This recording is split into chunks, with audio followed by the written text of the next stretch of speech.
Y ya para terminar con el tema de los alcanos, vamos a recordar cuáles son los primeros términos de la familia. Habíamos dicho que el primero es el metano. En cada caso tenemos la fórmula estructural y la fórmula molecular. El caso del metano lo representábamos de esta manera: carbono, hidrógeno 4. Este corresponde, dijimos, a metano. El de 2 átomos de carbono era el etano. El de 3 átomos de carbono, propano. El de 4 átomos de carbono era butano. Y el de 5 átomos de carbono, pentano.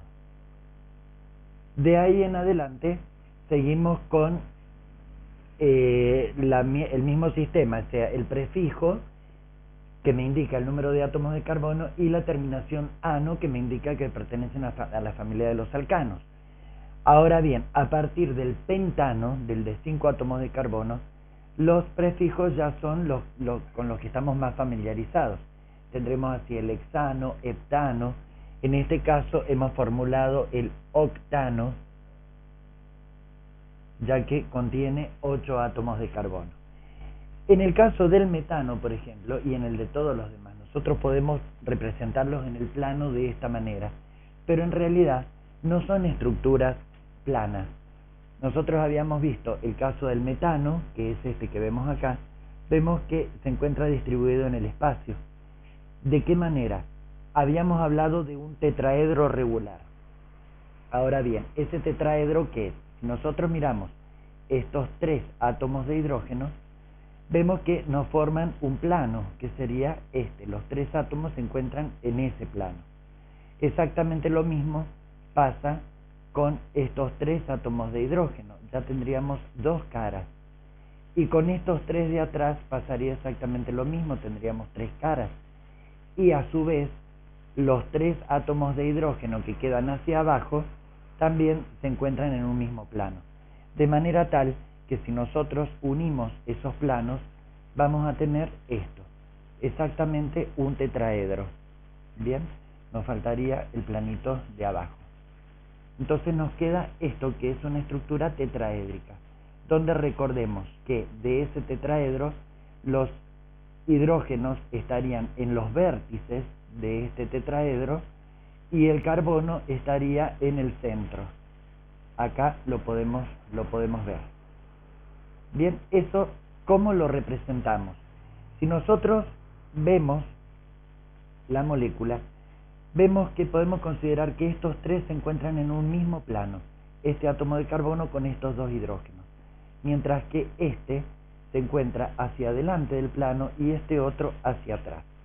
Esto podemos verlo. Si esto vemos que es un plano, nosotros podemos ubicarlo de esta manera. Entonces, acá vemos que el átomo de carbono y estos 2 átomos de hidrógeno se encuentran en el mismo plano. Mientras que este hidrógeno se encontraría hacia atrás del plano y este hidrógeno se encuentra hacia adelante del plano, como sobresaliendo. ¿Esto cómo lo representamos? Con líneas llenas, líneas de puntos y líneas cuña. Entonces, si queremos representar, por ejemplo, la molécula de metano en el plano, y para saber que es tridimensional, es decir, que ocupa un lugar en el espacio y que no están todos los átomos en el mismo plano, como podemos ver acá, vemos que los 3 átomos que se encuentran en el mismo plano los representamos a esos enlaces con líneas llenas. Bien, mientras que dijimos que uno de los átomos venía hacia adelante. Entonces, el que viene hacia adelante lo representamos con lo que se llama una cuña, que sería eso. La cuña me está indicando, las líneas llenas me están indicando que están en el plano del pizarrón o de la hoja, si están trabajando en papel. La cuña me indica que está sobresaliendo hacia adelante. y el hidrógeno que se encuentra hacia atrás lo representamos con una línea de puntos. La línea punteada me está indicando que ese enlace, ese átomo de hidrógeno se encuentra hacia atrás del plano del pizarrón. Por otro lado, es interesante destacar que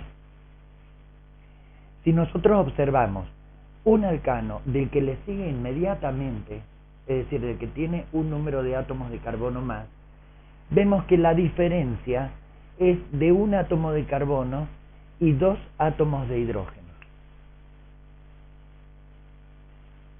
Un átomo de carbono y 2 átomos de hidrógeno. Es la diferencia entre metano y etano. Y si analizamos, comparamos etano con propano, vemos que también la diferencia es de un átomo de carbono y 2 átomos de hidrógeno. Exactamente lo mismo si comparamos propano con butano, butano con pentano y así sucesivamente. Eso se denomina este fenómeno donde la diferencia entre la fórmula molecular de un compuesto y el que le precede o le sigue inmediatamente es de un átomo de carbono y 2 de hidrógeno, se lo define como series homólogas.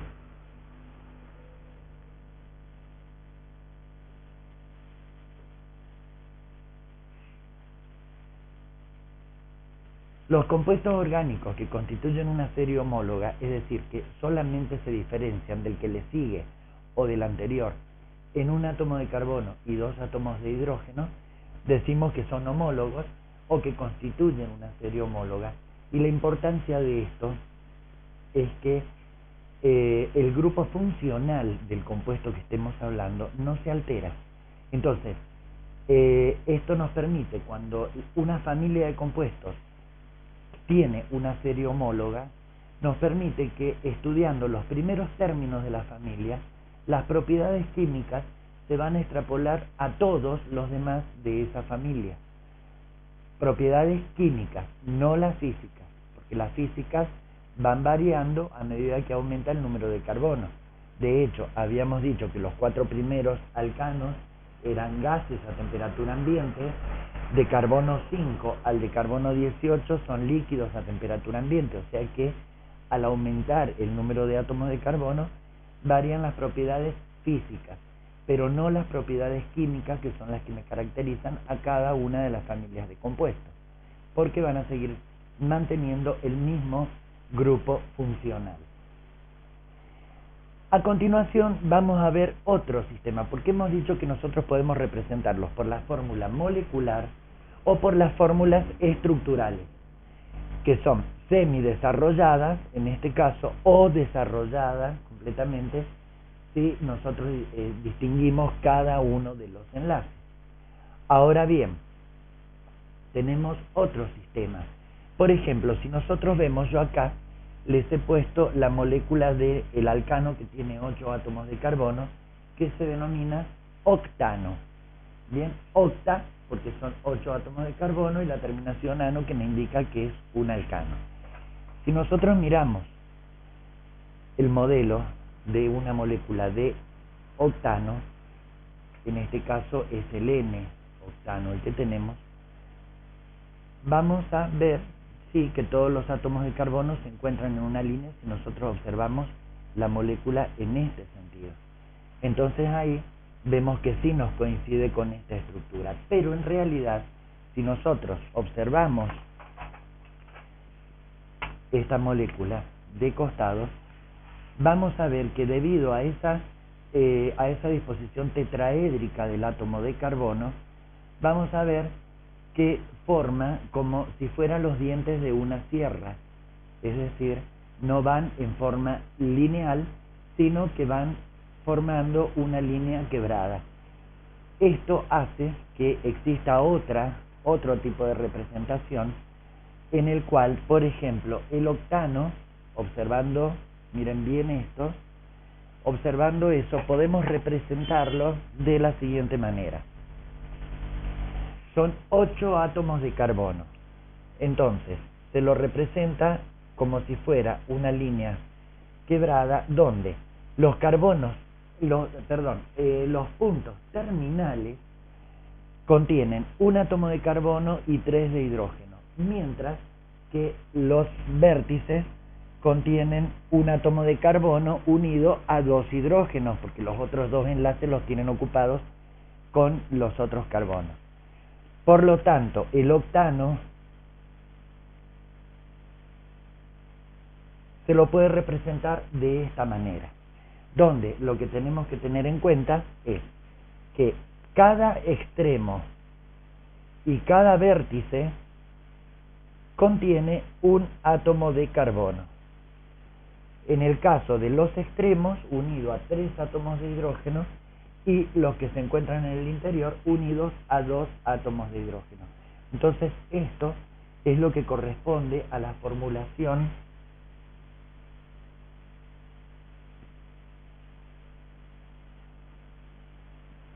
topológica.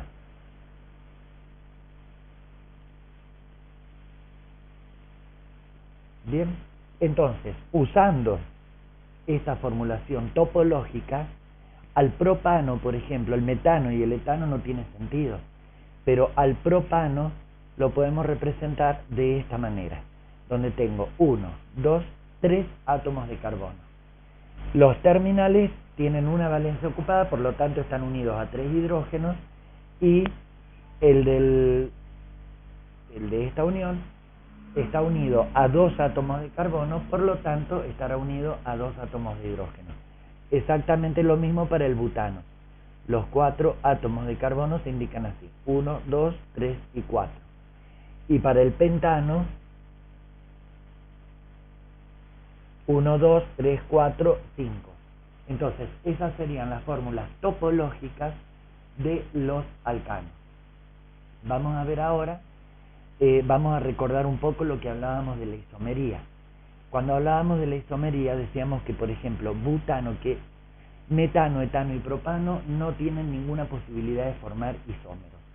Pero butano, a partir del butano, sí empieza a presentarse distintas posibilidades que me van a dar los distintos isómeros, y que al aumentar el número de átomos de carbono, aumentan las posibilidades y por lo tanto aumenta la cantidad de isómeros posibles.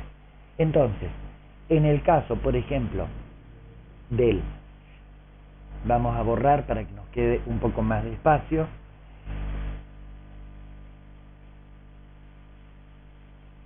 En el caso del butano teníamos esa posibilidad y teníamos otra posibilidad de un isómero, que era esta. Si completamos con hidrógenos, nos queda este otro compuesto que también es un butano.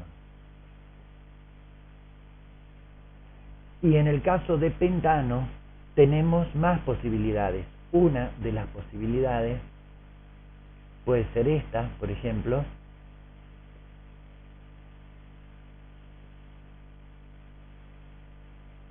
y otra de las opciones es una cadena de 3 átomos de carbono con 2 ramificaciones.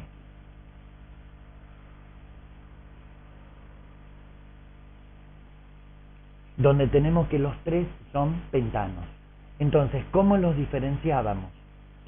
En el caso del butano, cuando todos los alcanos que tienen cadena lineal sin ninguna ramificación, se los llama normales. Entonces, a este se le va a llamar N-butano, que significa butano normal, o normal butano. Y exactamente lo mismo para el caso del pentano y del hexano y de todos los demás. En el caso de este isómero del butano, si lo nombramos por la nomenclatura de IUPAC, habíamos dicho que se denominaba 2-metil-propano. Bien, ahora, si nosotros observamos, este carbono está unido a 2 cosas iguales. Entonces, a este alcano se le agrega en la nomenclatura común el prefijo iso. El prefijo iso, ¿qué me está indicando? Y bueno, que si tenemos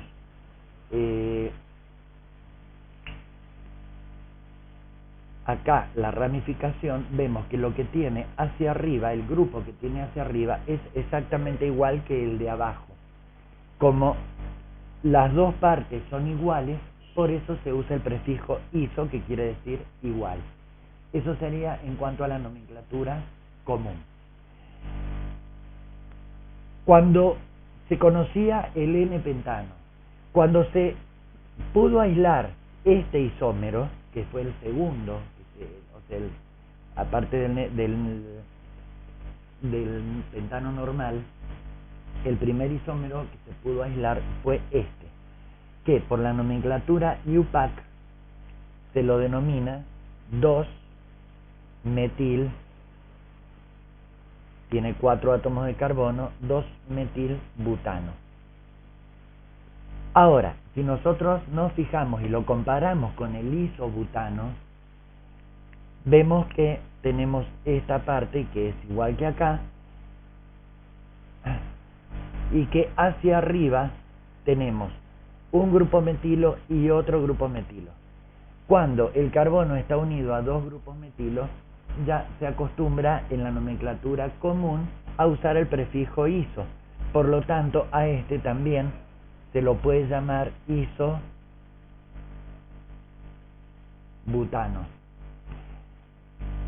El otro isómero, que fue el último que se logró aislar, es el 2,2-dimetilpropano.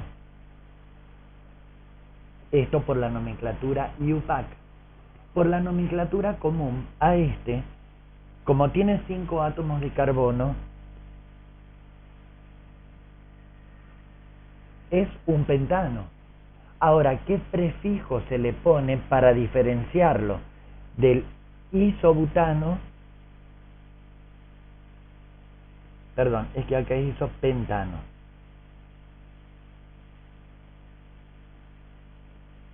Este es el isobutano. Entonces, ¿cómo se hace para diferenciar este pentano del isopentano y del normal pentano? Entonces, como fue el último que se descubrió, el más nuevo, se le colocó el prefijo neo, formándose así su nombre común, que es neopentano, que significa nuevo pentano, por el hecho de haber sido el último que se logró aislar, que se logró separar de esa mezcla. Entonces, así como siempre que tenemos dos metilos terminales vamos a usar el prefijo iso para la nomenclatura común, cuando tengamos 3 grupos metilo terminales, en este caso tenemos 4, pero cuando tengamos 3 se va a utilizar el prefijo neo. Vamos a ver ahora los radicales que se pueden formar. Dijimos que si a un átomo, a una molécula de metano, le sacamos un átomo de hidrógeno con su electrón, se nos transformaba en esto, que es un radical metilo. Es un radical porque tiene un electrón desapareado y el nombre proviene del alcano, que tiene el mismo número de átomos de carbono, en este caso el metano, pero cambiando la terminación ano por hilo. Entonces, de esa manera tenemos el radical metilo.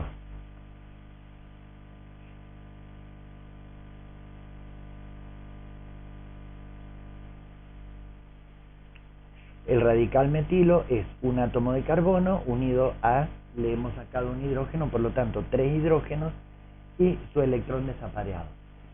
En el caso del etano, si le sacamos un átomo de hidrógeno con su electrón, vamos a tener otro radical, que es el radical etilo. Entonces, metilo, etilo. En el caso del propano, bueno, si nosotros sacamos el átomo de hidrógeno de abajo o el de arriba, es indistinto, es como que estamos considerando la misma molécula, pero dada vuelta.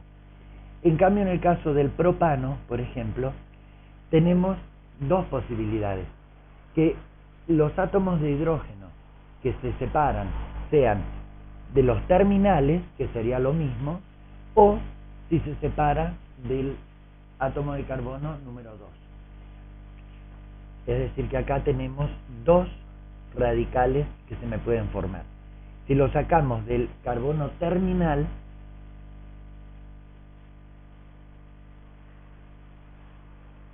en vez de 3 hidrógenos, acá me van a quedar 2 y el electrón desapareado. Ahora, si lo sacamos del medio, en vez de 2 hidrógenos, vamos a tener un solo hidrógeno acá, bien, y un electrón desapareado. Y a continuación, el otro metilo. Estos dos radicales son diferentes y me van a dar compuestos diferentes. Este se llama radical propilo, o también lo podemos llamar N-propilo, de normal. Y este, si nosotros nos fijamos, tenemos el radical acá con el electrón desapareado acá.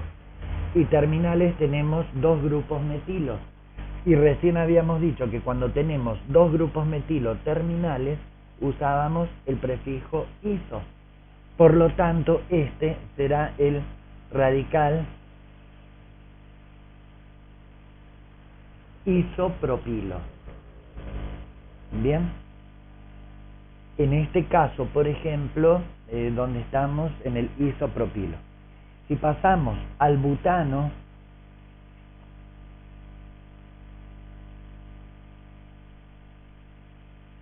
podemos sacar un átomo de hidrógeno de acá, o uno de acá, o uno de acá, que sería lo mismo. Bien, pero también podemos sacar este átomo de hidrógeno. Bien, en caso que saquemos uno de los terminales,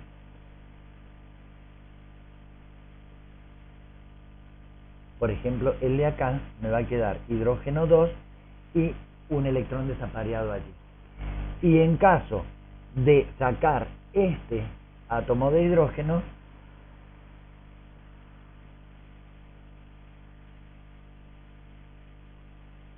quedaría este.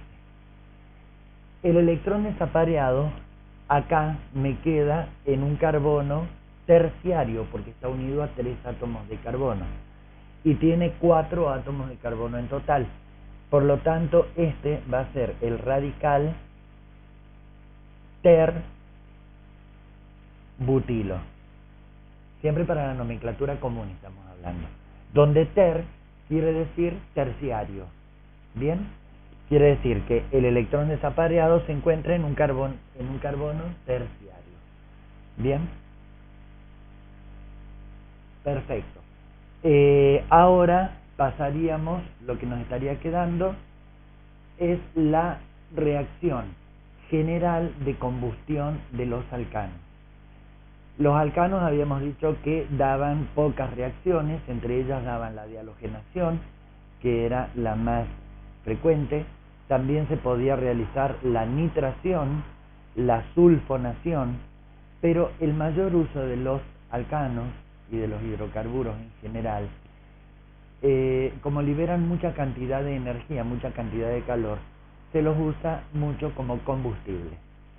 Por estar formados por carbono e hidrógeno, en la reacción de combustión es una oxidación completa y los productos finales son siempre anhídrido carbónico y agua.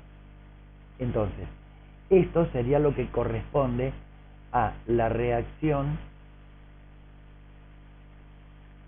general de combustión de los alcanos.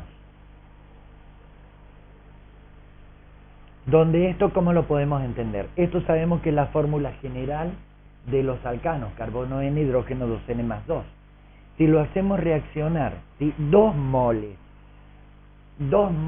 del alcano que tengamos en cuestión, lo hacemos reaccionar con oxígeno en esta cantidad, 3N más 1, donde N, ¿qué es? Y N es el número de átomos de carbono. Bien, es decir, el número de carbonos, de átomos de carbono multiplicado por 3 y sumándole 1, me da la cantidad de moléculas de oxígeno o de moles de oxígeno que necesitamos para que se produzca la combustión completa. Y eso nos va a dar como resultado anhídrido carbónico. ¿En qué cantidad? 2 por el número de átomos de carbono. Eso me va a dar los moles de anhídrido carbónico que se van a formar. Y también se me va a formar agua. ¿En qué cantidad? 2 por el número de átomos de carbono más 2. Si nosotros esta fórmula queremos aplicarla, por ejemplo, a la combustión de propano, por ejemplo, ¿cómo tendríamos que formularlo? En el propano, N vale 3, porque tengo 3 átomos de carbono. Entonces, para el caso del propano, su fórmula general es carbono N, hidrógeno 2N más 2. Es decir, 3 por 2, 6, más 2, 8. Lo vamos a hacer reaccionar con oxígeno para que me dé como resultado anhídrido carbónico más agua más calor. El calor lo pueden poner, porque es una reacción muy exotérmica, lo pueden poner escrito de esta manera o con la letra griega phi, que es la que me representa calor. Muchas veces se utiliza también una letra Q mayúscula.